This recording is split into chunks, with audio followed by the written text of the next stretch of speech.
नमस्कार, जनमुखेन जी लाइव से मैं अंशुमान राय। दोस्तों, आज इन्वेस्टमेंट गुरु के नए एपिसोड में आपका स्वागत है। आज हम बात करेंगे इन्वेस्टमेंट के बारे में। इन्वेस्टमेंट करने का हर किसी को शौक़ होता है कि हम कुछ ना कुछ पैसा इन्वेस्टमेंट करें ताकि भविष्य के लिए सुरक्षित हो। लेकिन वो इन्वेस्टमेंट कितना कम से कम कर सकते हैं और कितना पैसा हमारे बुढ़ापे के लिए या हमारे रिटायरमेंट के बाद ज़रूरत हो सकता है और उसके लिए कितना पैसा सुरक्षित हो सकता है, उसके लिए आज कितना इन्वेस्टमेंट किया जा सकता है, इन सारे विषयों के बारे में आज हम बात करेंगे इन्वेस्टमेंट गुरु नीरज मेहरा जी से। और उनसे यह जानेंगे कि कितना पैसा कम से कम इन्वेस्ट किया जा सकता है और रिटायरमेंट के बाद के लिए कितना पैसा हम सुरक्षित इन्वेस्ट करें कि वो हमारे रिटायरमेंट के बाद काम आ सके। तो आइए इन्वेस्टमेंट के कुछ ज़रूरी सवालों के बारे में बात करते हैं नीरज मेहरा जी से। नीरज जी, आपका हमारे शो पर स्वागत है। नमस्कार। नीरज जी, इन्वेस्टमेंट करते समय किन बातों का ध्यान रखना चाहिए? इन्वेस्टमेंट करने से पहले आपको ध्यान रखना है कि आपका जो इन्वेस्टमेंट है वो कितने साल के लिए है। आपका इन्वेस्टमेंट का होराइजन अगर 5 साल के ऊपर है तो आपको इक्विटी मार्केट में आना चाहिए, वरना नहीं आना चाहिए। आपका होराइजन होना चाहिए। अगर आपका बच्चा 5 साल का है तो आपको जो पैसे की ज़रूरत पड़ेगी जब बच्चा आपका 18 साल का होगा, यानी कि 13 साल के बाद पैसे की ज़रूरत पड़ेगी। अगर आपकी बिटिया 15 साल की है, आपको उसकी शादी करनी है, ग्रेजुएशन के बाद आज की डेट में शादी होती है, तो आपको कम से कम 10 साल का होराइजन है, तो 10 साल के लिए बहुत विकल्प हैं, तो आपको होराइजन फिक्स करना पड़ेगा। अगर आपकी उम्र 40 साल है और आप अपने रिटायरमेंट की प्लानिंग कर रहे हैं तो आपका होराइजन 20 साल का है। तो हर प्लानिंग के हिसाब से इन्वेस्टमेंट करेंगे तो आपको बहुत ज़बरदस्त लाभ होगा और बहुत आपका पैसा ग्रोथ करेगा। यदि हमको आज इन्वेस्टमेंट करना हो तो 5 वो कौन से म्यूचुअल फंड है जिसमें हमें निवेश करना बेहतर होगा?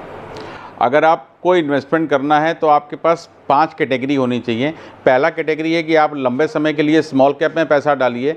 दूसरी कैटेगरी है कि आप मल्टी कैप में पैसा डालिए। अपने पोर्टफोलियो को मैनेज करने के लिए लार्ज कैप में पैसा डालिए। अपने पोर्टफोलियो को और बढ़िया बनाने के लिए मिड कैप में पैसा डालिए। और एक कैटेगरी है थीमेटिक फंड, जो आजकल चल रही है, जो आने वाले समय में 5 साल बहुत चलेगी। थीमेटिक का नाम है मैन्युफैक्चरिंग फंड।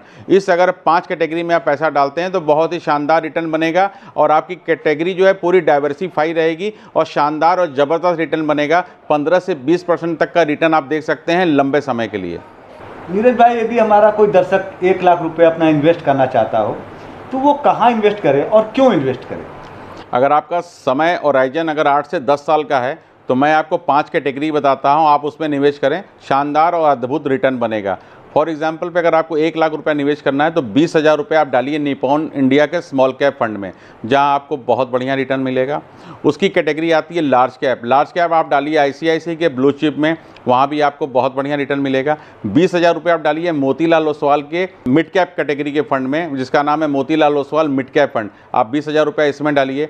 बाकी आपका जो पैसा बचता है उसको मैन्युफैक्चरिंग फंड में डालिए। एक्सिस का मैन्युफैक्चरिंग फंड बहुत ही शानदार है, इस कैटेगरी में डालिए। तो आपकी सारी कैटेगरी हो गई। आपके पास स्मॉल कैप भी हो गया, आपके पास मिड कैप भी हो गया, आपके पास लार्ज कैप भी हो गया और आपके पास मल्टी कैप भी हो गया और आपके पास जो कैटेगरी हुई मैन्युफैक्चरिंग भी हुई। सारी कैटेगरी में अगर आप पोर्टफोलियो को डाइवर्सिफाई रखेंगे तो आपका रिटर्न बहुत बढ़िया बनेगा। अगर आपको थोड़ा सा रिस्क नहीं लेना है तो आप मिड कैप कैटेगरी में, जहां मैंने आपको बताया, उसकी जगह आप गोल्ड सॉवरेन बॉन्ड ले सकते हैं बैंक का, उसमें आप 20,000 रुपये डाल सकते हैं, क्योंकि आने वाले समय गोल्ड के लिए भी बहुत अच्छा है। तो आप अपने जो आपका पोर्टफोलियो है उसका 20% गोल्ड में भी डाल सकते हैं। तो कभी अगर मार्केट गड़बड़ भी होती है तो आपको गोल्ड बहुत सपोर्ट करेगा। तो आप 5 कैटेगरी में पैसा रखिए, शानदार और अद्भुत रिटर्न बनेगा, ऐसा मेरा 24 साल का अनुभव कहता है। नीरज जी, इन्वेस्टमेंट के लिए आप और क्या बेहतर सुझाव देना चाहेंगे? अगर आपका होराइजन कोई भी गोल बड़ा है, बच्चों की पढ़ाई के लिए या आपकी अपनी रिटायरमेंट के लिए, अगर रिटायरमेंट के लिए आपका गोल है तो एक एचडीएफसी का रिटायरमेंट फंड आता है, बहुत ही बढ़िया है, शानदार है, 2017 का फंड है, अद्भुत रिटर्न बना रहा है। अगर आपको एग्जांपल के तौर पे बहुत छोटे अमाउंट से स्टार्ट करना है, अगर आपकी उम्र 35 साल है और अगर आप 3100 रुपये मात्र अगर उसमें डालते हैं, रिटर्न तो अभी बहुत ज़्यादा है मार्केट, क्योंकि बहुत ही अपने हाई पर है। अगर हम 15% का भी रिटर्न लेते हैं तो 35 वर्ष की व्यक्ति वाला जब उसकी 60 वर्ष की उम्र होगी तो उसके पास जो पैसा होगा 9,30,000 जमा होगा, अगर 3100 रुपये महीना वो इस प्लान में डालता है। तो जब 60 साल का होगा तो उसके पास पैसा होगा 1 करोड़ रुपया। अगर 1 करोड़ रुपए का पर्पस उनका बन जाता है तो आपको मंथली पेंशन 75,000 रुपया महीना मिलती रहेगी और आपका आने वाला भी कल अच्छा होगा और आपका जो प्रिंसिपल मूलधन भी रहेगा वो भी धीरे धीरे समय के साथ इंक्रीज़ करता रहेगा। तो अपनी रिटायरमेंट की प्लानिंग अवश्य करें। दूसरी प्लानिंग अपने बच्चों की एजुकेशन के लिए करें। तीसरी प्लानिंग अपने बच्चों की मैरिज के लिए करें। और चौथी प्लानिंग जो आपकी सबसे पहले, अगर आपका कोई सपना है मकान खरीदने का या नई गाड़ी खरीदने का या इंडिया से बाहर कहीं विदेश टूर करने का, तो आप उसके लिए भी एक गोल सेट करें और उस गोल के हिसाब से प्लानिंग करें, आपकी सारी उम्मीदें पूरी होंगी, इसकी मेरी गारंटी है। यदि हम अपनी पहली सैलरी को इन्वेस्ट करना चाहें, पहली नौकरी है, पहली सैलरी मिली, हम सोचे उसको इन्वेस्ट कर लें, तो उससे सबसे बेहतर रास्ता क्या होगा? पहली सैलरी हो या आपकी हर महीने की सैलरी आ रही हो, करते क्या हैं लोग, जो मार्केट में मैक्सिमम ट्रेंड है कि अगर आपको कोई भी इनकम अगर आपके अकाउंट में आती है, फॉर एग्जांपल 50,000 रुपये आया, तो पहले खर्च करते हैं और लास्ट के मंथ में अगर 2,000 रुपया बचा है या 1,500 रुपया बचा है या 3,000 रुपया बचा है, वही सेविंग में जाता है।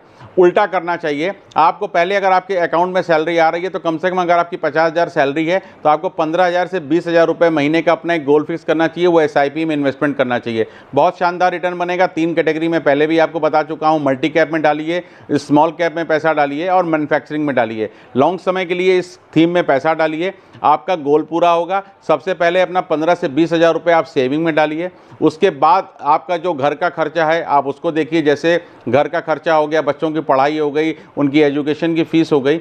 लास्ट में अगर आपके पास जो पैसा बच जाता है तो उस पैसे को भी अपने अकाउंट में होल्ड ना करें, जो आपकी SIP चल रही थी उस पैसे को उसमें टॉपअप कर दें, तो आपका पैसा मल्टीपल ग्रोथ करेगा, उसको टॉपअप बोलते हैं। तो आप पहले सबसे पहले सेविंग करिए, फिर खर्च करिए, और लास्ट में अगर आपके पास पैसा मंथ के लास्ट में 28 तारीख को 30 तारीख को बच जा रहा है और आपको लगता है कि मेरी सैलरी कल फिर आ जाएगी, तो तुरंत जो आपके अकाउंट में पैसा बचा है, 5,000 हो या 10,000 हो, जो आपकी SIP चल रही थी उसमें टॉपअप करिए। रिटर्न अद्भुत मिलेगा और आपको मार्केट के उतार चढ़ाव का भी पूरा फायदा मिलेगा। वैसे तो आपने रिटायरमेंट की ढेर सारी प्लानिंग बताई, लेकिन फिर भी हम एक बार चलते चलते पूछ लेते हैं कि सुखद रिटायरमेंट के लिए 3 बेहतर विकल्प क्या हो सकते हैं?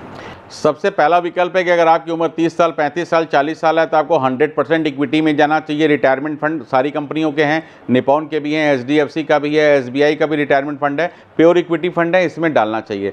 दूसरा, अगर आपकी उम्र 50 वर्ष हो गई है और आप बहुत ज़्यादा रिस्क नहीं लेना चाहते हैं, इसी रिटायरमेंट में एक हाइब्रिड कैटेगरी आती है जिसमें आप पैसा डाल सकते हैं। उसमें 65 और 35 होता है, 65% उसमें इक्विटी होती है और 35% डेट होता है। उस कंडीशन में आपका पैसा होल्ड रहता है और आपका पूरा जो पोर्टफोलियो रहता है, फंड मैनेजर उसको मैनेज करता है, तो आपको किसी भी प्रकार का खतरा नहीं है। 10 साल के होराइजन के लिए बहुत अच्छा है।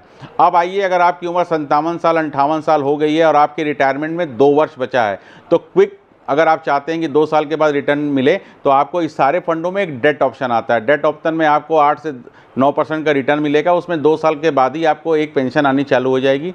या आप रिटायर हो चुके हैं और आपको कहीं से इकट्ठा पैसा मिला है और आप तुरंत चाहते हैं कि मैं अपने पैसे को सिक्योर करूं, तो तुरंत इक्विटी जो फंड आते हैं जिसको आपने डाल दिया एनओटी में, तो आपको नेक्स्ट मंथ से ही पेंशन आनी चालू हो जाएगी, लेकिन वो बहुत कम होती है, 5 से 5.5% उसकी पेंशन होती है। उस पैसे को आप नहीं निकाल सकते जब तक आप इस दुनिया में नहीं है। आपके न रहने पे ही वो आपका पैसा सुरक्षित है, वो नॉमिनी को मिलेगा।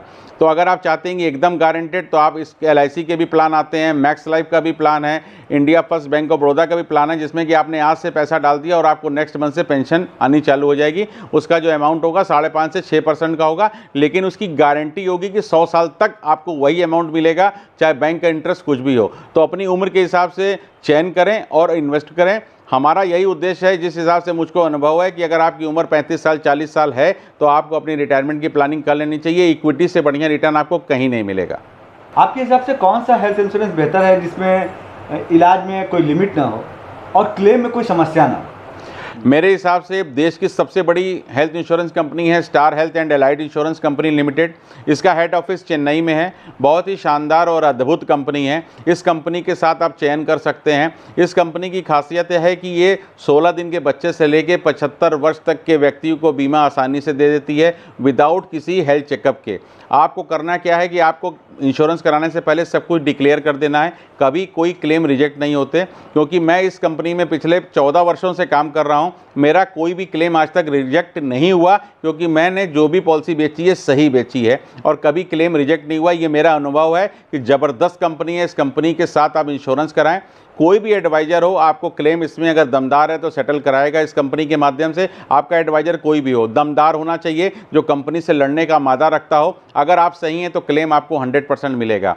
अब आइए, आप पूछना चाहते हैं कि इस कंपनी में की क्या क्या खासियत है। इस कंपनी में ये खासियत है, अगर किसी का कैंसर हो गया तो कंपनी उसको भी पॉलिसी देती है, उसका रिकॉर्ड देख के कि उसका क्या मेडिसिन चल रहा है। अगर किसी को हार्ट की डिजीज़ है, उसका बाईपास सर्जरी हो गया है या उसको स्टंट पड़े हैं, तो ये कंपनी उसको भी देती है और वो भी पीडी बाई बैक के दे सकती है। अगर आपने पीडी बाई बैक लिया है तो आपको पहली बार कुछ एक्स्ट्रा प्रीमियम देना होगा, उसमें हार्ट से रिलेटेड जो भी प्रॉब्लम होगी आपको 1 वर्ष के बाद उसका कवर मिलेगा। यानी कि 366वें दिन भी अगर आपको हार्ट की प्रॉब्लम आई, अगर कंपनी ने आपको 5 लाख 10 लाख की पॉलिसी दी है तो कंपनी आपको क्लेम देगी। अगर आपको बीपी शुगर है, आपने पीडी बाई बैक लिया है, तो आपको बीपी शुगर से रिलेटेड भी अगर कोई प्रॉब्लम होगी तो कंपनी आपको 366वें दिन क्लेम देगी। बहुत ही लिबरल कंपनी है। अगर आपका क्लेम रिजेक्ट भी हो जाता है तो कंपनी में इतने संबंध और अप्रोच है, मेरे को इतने साल हो गए काम करते हुए, मेरे किसी एडवाइज़र का क्लेम हो चाहे मेरा अपना क्लेम हो, एक बार उसके बारे में बताने से, ऊपर बोलने से क्लेम सेटल हो जाते हैं। मेरा ये मानना है कि और कंपनियों की तरह रिजेक्ट होने के बाद कोई पैरवी नहीं चलती, कस्टमर को या तो कोर्ट में जाना पड़ता है या वो कंज्यूमर फोरम में जाता है। तो मेरे हिसाब से स्टार हेल्थ एक बहुत ही शानदार कंपनी है। इस कंपनी का चयन करिए, कभी क्लेम में कोई दिक्कत नहीं होगी। अगर आपको पॉलिसी लेना चाहते हैं तो आप हमसे एक बार अवश्य मिलें, संपर्क करें। मेरी ये गारंटी है कि अगर आपसे मेरे द्वारा पॉलिसी ले ली तो आपका क्लेम कभी रिजेक्ट नहीं होगा। इसकी मैं आपको 100% की गारंटी दे सकता हूँ। तो आपको जो जो प्रॉब्लम है उसको शो करके करिए, किसी के भी माध्यम से पॉलिसी करिए। स्टार हेल्थ का प्रोडक्ट बहुत ही शानदार है। पूरी रेंज इनके पास है, जितनी प्रोडक्ट की रेंज इनके पास है किसी भी हेल्थ इंश्योरेंस के पास इतनी बड़ी रेंज नहीं है। बहुत बड़ी मार्केट है, हिंदुस्तान की सबसे बड़ी हेल्थ इंश्योरेंस कंपनियां हैं। और इसमें जो सबसे बड़ी खासियत है कि 14,000 से ऊपर इनके hospital cashless tie up network हैं, जहां पे आपको कैशलेस इलाज मिलता है। अभी मेरी एक पॉलिसी, मैं आपको कल की बात बताता हूं कि मेरी एक पॉलिसी की हुई थी जो मात्र 5 लाख रुपए की थी, और उस कंपनी का बोनस लेके वो पॉलिसी करीब इस समय 7 लाख पे काम कर रही थी। वो वेदांता में कल डिस्चार्ज हुई हैं, उनको हार्ट की प्रॉब्लम हुई थी, स्टंट पड़ा है, 5,56,000 रुपये का बिल था। कंपनी ने पूरा पेमेंट किया है, सिर्फ 9,280 रुपये कटे जो नॉन पेबल कटे थे। तो मेरा ऐसा विश्वास है कि वो पॉलिसी चल रही थी और क्लेम मिला, क्योंकि क्लेम एकदम जेन्युइन था। इस हिसाब से, मेरे हिसाब से आप स्टार हेल्थ का चयन करिए, बहुत ही ज़बरदस्त पॉलिसी है, आपको कभी भी ये कंपनी धोखा नहीं देगी।